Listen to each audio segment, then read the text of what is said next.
Hello everyone and welcome, Spencer here, and today we're talking Ravnica Remastered and what singles you should be picking up from this set. Let's do this.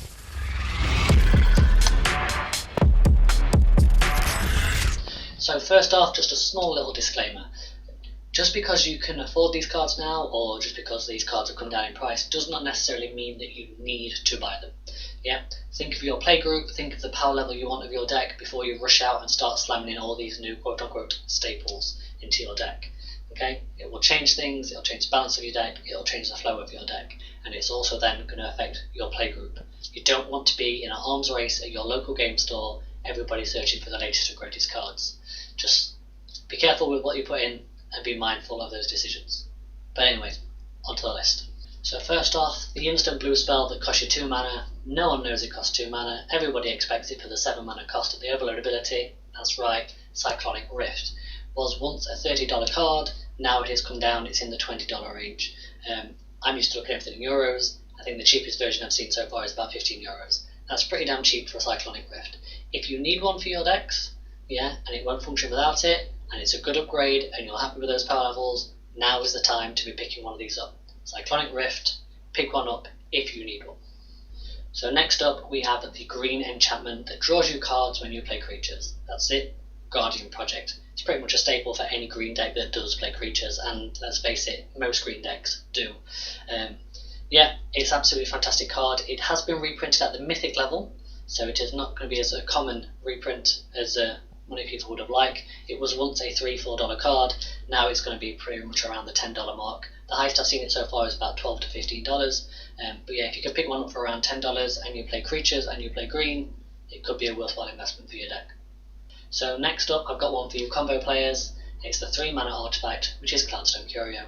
Known for going infinite with so many different cards. If you're playing an artifact, you bounce an artifact. If you play an artifact, you bounce an artifact. Quite easily goes infinite with a Dark Side Distortionist, as long as you're making enough treasures. But yeah, if you like to play combos, you like to do a lot of bouncing, flickering stuff, this could be a good one for you guys to pick up.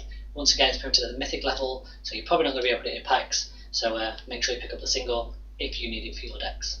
So next up, we've got a card for you guys that like to ramp, specifically doubling your mana. That's right, it's the mono black Crypt cast. So you tap a swamp, it adds an additional black mana.